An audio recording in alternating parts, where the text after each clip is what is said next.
NDMA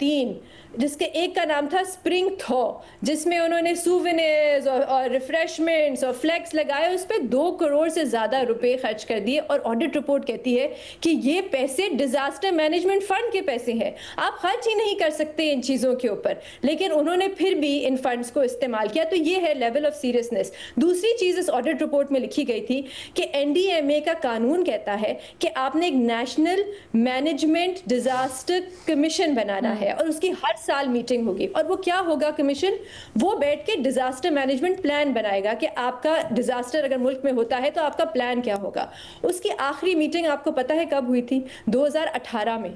اس کے بعد meeting ہی نہیں ہوئی. 2022 میں فلڈز آئے ہیں ملک میں، لیکن کمیشن کی میٹنگ نہیں ہوئی، کوئی ڈیزاسٹر مینجمنٹ پلان نہیں بنایا. اب آ جائے آپٹکس پہ. جیسے میں کہہ رہی تھی کہ بہت بڑی بڑی باتیں ہو رہی ہیں اینٹی انکروچمنٹ ڈرائیو کی، اور ہم ہاؤسنگ سوسائٹی کے خلاف بڑا ایکشن لیں گے، اور دوسری ہی سانس میں پنجاب حکومت کہہ رہی ہے کہ روڈا ایک بڑا اچھا پروجیکٹ ہے، اس کا کھل کے وہ دفاع کر رہے ہیں. ایک ایسا پروجیکٹ جس کے بارے میں اتنی انوائرمنٹل رپورٹس ہیں، اتنے انوائرمنٹلسٹ ہیں جو بتا چکے ہیں کہ اگر آپ نے یہ نیا شہر راوی پہ بنایا تو اس سے گراؤنڈ واٹر میں کمی آئے گی، اس سے سموگ میں اضافہ ہوگا. یہ آپ 70%، 80% زرعی زمین پہ بنا رہے ہیں، اس کا بہت لانگ ٹرم نقصان ہوگا. لیکن وہ پھر بھی اس پروجیکٹ کا دفاع کر رہے ہیں، لیکن پھر بھی کہتے ہیں کہ نہیں ہم اینٹی انکروچمنٹ ڈرائیو کریں گے. اب میں آپ کو ایک اور مثال دیتی ہوں آپٹکس کی. پچھلے سال پنجاب میں ایسا سموگ آیا تھا جو میں نے اپنی زندگی میں نہیں دیکھا. ہماری وزیر اعلیٰ پنجاب کدھر تھی؟ آپ کو یاد ہوگا وہ سوئٹزرلینڈ میں تھی. چلیں ٹھیک ہے، آپ کی ایک میڈیکل ایمرجنسی تھی، لیکن آپ کے ساتھ سینئر منسٹرز بھی تھے، آپ کے پاس 7 سینئر بیوروکریسی بھی تھی، چیف سیکرٹری صاحب بھی تھے. اس سال بار بار NDMA کی طرف سے وارننگ آ رہی تھی کہ پنجاب میں اتنی تیز بارشیں ہوں گی، بہت نقصان ہوگا. آپ کی وزیر اعلیٰ پنجاب کدھر تھیں؟ وہ تھیں جاپان میں 5 سے 6 روز دورے پہ، جس میں ان کے ساتھ سینئر منسٹرز بھی تھے، ان کے ساتھ چیف سیکرٹریز بھی تھے. تو یہ لیول آف سیریسنس ہے الینا. ہماری بالکل پرو ایکٹیو پالیسی نہیں ہے، ابھی تک ری ایکٹیو ہے. کچھ ہو جاتا ہے تو پھر ہم کہتے ہیں اچھا چلیں اب اس کا کچھ کرتے ہیں. تو یہ بہت اچھی لگتی ہیں اس وقت باتیں، لیکن میں پھر سے یہی کہوں گی کہ ہم نے شاید 2022 کے فلڈ سے کچھ نہیں سیکھا. سیریسنس کی بات یہ کتنی بڑی، اس کے اوپر تو ان پیراز کے اوپر فوراً نوٹس ہونا چاہیے کہ ایمرجنسی کا ادارہ NDMA، اور وہ پارٹیز کرا رہا ہے، مطلب کٹی پارٹیز ٹائپ ایونٹ کرا رہے ہیں. آپ جس طرح سے بتا رہی ہیں 3 ایونٹس ان کے اوپر کروڑوں، اور یہاں پر کیا باتیں ہو رہی ہیں، جو سیلاب زدگان ہیں ان کے لیے جو کیمپس بنائے گئے ہیں اس میں سہولیات نہیں پوری. یہ جو پیسہ ہے یہ اس طرح سے جانا چاہیے تھا جو کہ پتہ نہیں کہاں کہاں لگ رہا ہے. اس چیز کے اوپر نوٹس ہونا چاہیے، انکوائری ہونی چاہیے سب سے پہلے.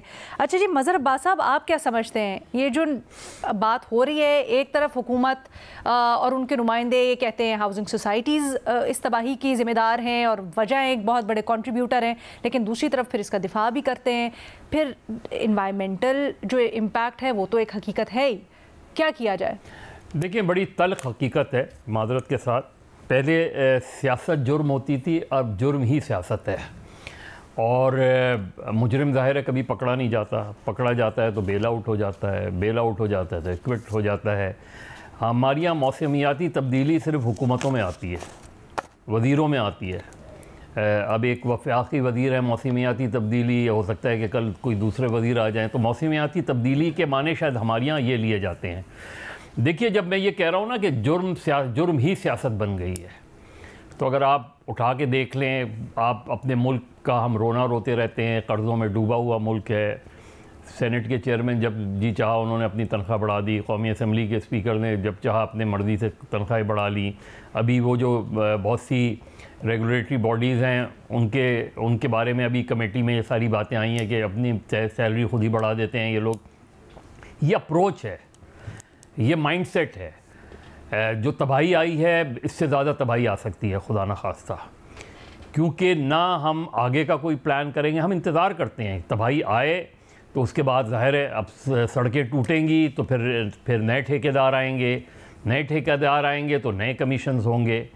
تو یہ اوپر سے لے کے نیچے تک یہ صرف تباہی ہے. اور صرف ایک، میں بالکل آپ کو بالکل پوری اس سے کہہ رہا ہوں کہ آپ بتا دیں کبھی ایسی کوئی رپورٹ آئی ہے کہ ہاں یہ جو ڈپارٹمنٹ ہے اس میں سب سے کم کرپشن ہوئی، یہ جو ڈپارٹمنٹ ہے سب سے کلین ڈپارٹمنٹ رہا، یہ جو ڈپارٹمنٹ ہے اس کے اندر میرٹ کا کلچر سب سے زیادہ نظر آیا. تو جہاں یہ صورتحال ہو، یہ تو انتظار کر رہے ہیں کہ کیونکہ ان میں زیادہ تر بیوروکریٹس ہیں، یہ ہیں، ان سب کی دوہری شہریت ہے، وہ نکل جائیں گے باہر. یہ تو بہنیں آپ نے، ہم جیسے لوگوں نے، اور ہم تو پھر وہ ہیں باقی جو آپ دیکھ لیں نا جو تباہی مچ رہی ہے.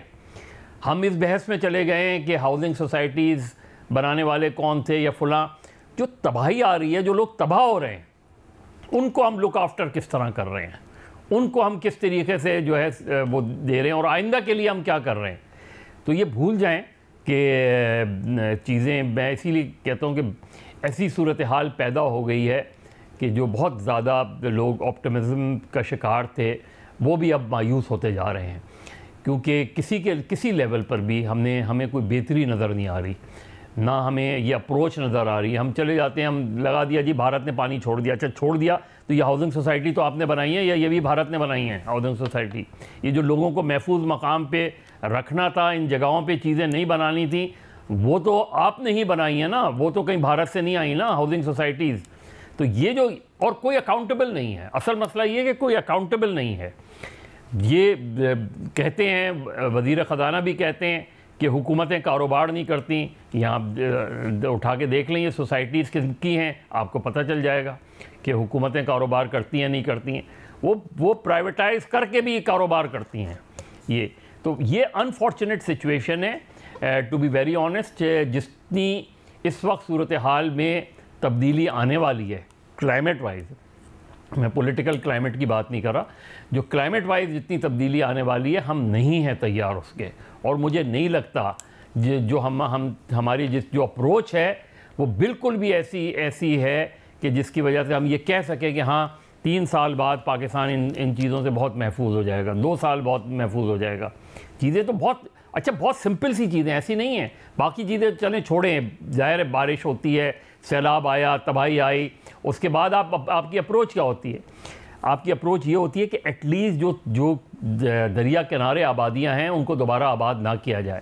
جو دریا کنارے، آپ کو یاد ہے سوات کے کس طرح بڑی جب آئی تھی چند سال پہلے تو پورے ہوٹلز جو ہے وہ گر پڑے تھے. سر ابھی بھی آئے، ابھی بھی یہی ہوا. اس کے بعد تو کیوں بناتی ہیں؟ اس کے بعد 2020 کے بعد کیوں الاؤ کیا گیا؟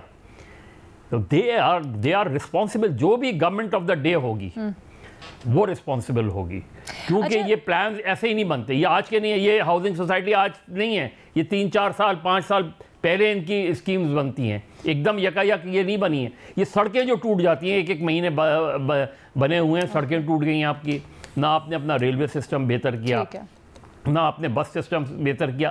تو کوئی ایک چیز ایسی نہیں ہے جو لوگ حکومتوں میں رہیں یہ بتا سکیں کہ ہاں ان کی وجہ سے ہم نے آنے والے ڈیزاسٹر سے اپنے آپ کو محفوظ کیا ہے. صحیح کہہ رہے ہیں صاحب، لیکن اگر ہم اسپیسیفکلی بات کریں لاہور کی، یہ بے نظیر نے بھی دیکھا ہے، بھٹی صاحب بھی، کیونکہ بھٹی صاحب آپ ہی بتا دیں، بلکہ کیونکہ یہ وضاحت پیش کی جاتی ہے کہ راوی سے متعلق تو کوئی سوچ ہی نہیں سکتا تھا کہ اتنا پانی آئے گا. راوی تو سکڑ رہا تھا. میں نے جب سے آنکھ کھولی ہے واقعی میں ایسا تھا کہ ہر جگہ خشکی نظر آتی تھی. لوگ درمیان میں بسے ہوتے تھے، چیزیں انہوں نے باندھی ہوتی تھیں. تو یہ واقعی میں یہ وضاحت دینا درست ہے یا نہیں ہے؟ کون ہے ذمہ دار پھر اس کا؟ میڈم شیخ، ایک چند شعر جو ہیں وہ سوشل میڈیا پر گردش کر رہے ہیں، آپ کی نظر ہیں کہ مال مویشی ڈنگر رڑ گئے، مال مویشی ڈنگر رڑ گئے، کھرلی کھونٹے چھپڑ رڑ گئے، ٹالی بیری ککر رڑ گئے، پنڈ دی وڈی مسجد ڈھہ گئی، دریاں پارے ممبر رڑ گئے، دھی رانی دے ویاہ لئی سانبے. یہ ذرا غور کیجئے گا، یہ واقعی ایسا ہوتا ہے. میں پنڈ سے ہوں اور مجھے پتہ ہے. دھی رانی دے ویاہ لئی سانبے، بالن بکسے بستر رڑ گئے، کی دساں نقصان دی قیمت، ہیریاں ورگے پتر رڑ گئے. میڈم شیخ، جن سب کے لیے دعائیں، میں تو دعائی کر سکتا ہوں جو اس وقت مشکل میں پھنسے ہوئے ہیں اور جن کا سب کچھ رڑ گیا ہے، یا جو اس وقت آسمان کی طرف دیکھ کر دعائیں مانگ رہے ہیں کہ اللہ مدد فرما، اللہ آپ سب کی مدد فرمائے. آپ نے پوچھا ذمہ دار کون ہے. ذمہ داری پہ آنے سے پہلے یہ بتاتا چلوں کہ کیوں عمران خان کا روڈا برا تھا اور مریم نواز صاحبہ کا روڈا اچھا ہے. اور اگر راوی میں پانی نہیں تھا تو کیوں راوی سمیت دریاؤں پر 5-6 ہزار بستیاں بسا دی گئیں؟ کیوں؟ آپ کو پتہ نہیں تھا کہ آپ تو شروع سے راگ الاپ رہے تھے کہ موسمیاتی تبدیلی ہے، بارشیں ہوں گی اور سیلاب آئیں گے، اور مزے کی بات سنیے کہ یہ جو ہاؤسنگ سوسائٹی ہے جن کے وزیر صاحب کو مریم نواز صاحبہ اپنی کشتی میں بٹھا کر سیر کرا رہی تھی دریائے راوی کی، اس کی جو اپروول روکی تھی تو وہ ہمارے ساروں کے ناہل بزدار صاحب نے روکی تھی، اور اپروول دی ہے تو ان کی حکومتوں نے دی ہے۔ میڈم شیخ آپ کا سوال ہے سر معذرت، یہ تھوڑی زیادتی ہو جائے گی، میں آپ کو یہاں پہ کاٹوں گی سر۔ یہ پچھلی حکومت میں وزیر اعلیٰ کے کینڈیڈیٹ تھے سر، یہ کہنا تھوڑا زیادتی ہو جائے گی اپروول روکنے والی بات۔ جی میڈم شیخ ایسی بات ہے، میں اس پہ قائم ہوں۔ اس کی وجہ یہ ہے کہ آپ کو میں ایک بھجواؤں گا عمران خان صاحب کا ایک کلپ، وہ کہتے ہیں میرے اور ان کے اختلافات کیا تھے، میرے اور ان کے اختلافات یہ تھے، یہ سارا دیکھ لیجئے گا۔ اگر کینڈیڈیٹ ہونا علیحدہ بات ہے، پارٹی میں ہونا علیحدہ بات ہے، پھر پارٹی سے نکلنا علیحدہ بات ہے۔ سر پھر ہاؤسنگ سوسائٹی کی بہت ساری اپروولز خان صاحب کے دور میں ہی ہوئی، جو روڈا کا پورا پروجیکٹ ہے اس کی تعویلیں خان صاحب کے وزراء پیش۔ میں وہ کہہ چکا ہوں میڈم شیخ، وہ کہہ چکا ہوں کہ وہ روڈا برا تھا، بند کر دیتے نا، ختم کر دیتے۔ یہ بات آپ کی بالکل جسٹیفائیڈ ہے، یہ بات بالکل آپ کی۔ یہ عمران خان کا روڈا برا تھا تو اب کیوں اچھا ہے؟ اچھا میڈم شیخ آپ کا سوال ہے کہ اصل تباہی کے ذمہ دار کون ہیں؟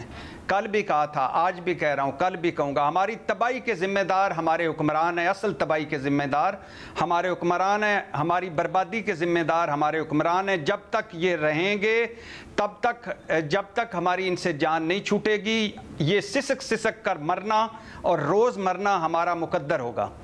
دنیا کا کوئی عالم اور کوئی دانشور میڈم شیخ مجھے بتا سکتا ہے کہ کل مریم نواز صاحبہ دریائے راوی میں کشتی پر کیوں بیٹھی تھی، اور کیوں علیم خان صاحب چیف سیکرٹری پنجاب کے ساتھ کشتی میں بیٹھنا اور ایک چکر لگانا اور چلے جانا؟ اس کی کوئی منطق، اس کی کوئی ایک معقول وجہ؟ یہ کوئی وظیفہ تھا، کوئی دم تھا، یا یہ فوٹو شوٹ تھا، یا یہ پکنک تھی، یا یہ سیاسی دکھاوا تھا، یا یہ سستی شہرت حاصل کرنے کا ایک طریقہ تھا؟ دنیا کا کوئی عالم اور کوئی دانشور میڈم شیخ یہ بتا سکتا ہے کہ 35 سال سے حکمرانیاں کرتے 3 بار بھائی اور دوسری بار خود وزیر اعظم بنے اور 7 بڑے سیلاب بھگتا کر شہباز شریف صاحب جب یہ بیان دیتے ہیں کہ پانی ذخیرہ کرنے کی صلاحیت میں اضافے کے بغیر ملک قدرتی آفات سے محفوظ نہیں ہو سکتا، یہ اطلاع دے رہے ہیں یہ ہمیں بتا رہے ہیں، یہ آج ان کو پتہ چلا ہے؟ میڈم شیخ ایک آدھ سال آگے پیچھے کر لیجئے گا، جب ہم سکولوں میں تھے تو نواز شریف صاحب پہلی دفعہ وزیر اعظم بنے، جب ہم کالجوں میں گئے تو نواز شریف صاحب دوسری مرتبہ وزیر اعظم بنے، جب ہماری شادیاں ہو رہی تھی تو نواز شریف صاحب تیسری دفعہ وزیر اعظم بنے۔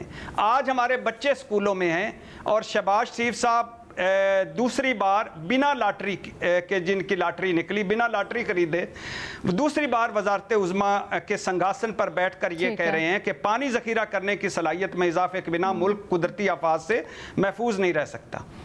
آج ہی ان کو پتہ چلا ہے۔ اور میڈم شیخ اندازہ کریں کہ بھارت 5700 ڈیم، چین 98,500 ڈیم، پاکستان 150 ڈیم جن میں 18 زیر تعمیر۔ تو کہنے کا مقصد یہ ہے، ان شارٹ، مختصر، آسان لفظوں میں، خلاصہ، سمری، یہ آل بچاؤ مال بچاؤ کھال بچاؤ گروپ ہے، اور ان کی برکتوں سے آج نہ ہماری آل بچ رہی ہے، نہ مال بچ رہا ہے، نہ کھال بچ رہی ہے۔ بھٹی صاحب ایک چھوٹا سا سوال ہے، یہ جن لوگوں کی آپ نے ابھی نشاندہی کی، جو زرداری کی حکومت ہو، خان کی حکومت ہو، نواز کی حکومت ہو، کشتی میں سوار ہوتے ہیں ساتھ، ان کے پاس ایسی کیا گیدڑ سنگھی ہے کہ یہ ساتھ ہوتے ہیں؟ اور آدھے ملک کے اوپر تو آپ نے خود ہی بتایا کہ انہوں نے ان کی سوسائٹیز اور کیا نہیں ہے۔ میڈم شیخ اب مجھے حیرانی ہوتی ہے، میں تو خود دنگ ہوں کہ اون چودھری صاحب جو تھے وہ شہباز شریف صاحب کی پہلی وزارت عظمیٰ میں مشیر یا وزیر تھے، اور اب ایم این اے اور نواز شریف صاحب نے ان کو ووٹ ڈالا تھا۔ علیم خان صاحب ان کے وزیر ہیں، جہانگیر ترین صاحب ان کی ایڈوائزری کمیٹی کے ممبر ہیں۔ اب مجھے بتائیں کہ میں کہاں سے کوئی ایسا تجربہ یا تجزیہ لاؤں کہ کل یہ کیا بیانات دے رہے تھے؟ میں یہی آپ سے جاننا چاہ رہی ہوں سر، آپ کو تو بڑی اندر کی خبریں، کیا ہے ان کے پاس ایسی چیز، یا کون سا ہاتھ ہے ان کے پیچھے جو مطلب یہ کانسٹنٹ ہے؟ نہیں کلائمیٹ چینج، مفادات ہے، صرف مفادات ہے۔ اعزاز سید صاحب، یہ تباہی کا ذمہ دار کون ہے؟ اور بھٹی صاحب نے کہا یہ جو لوگ ہیں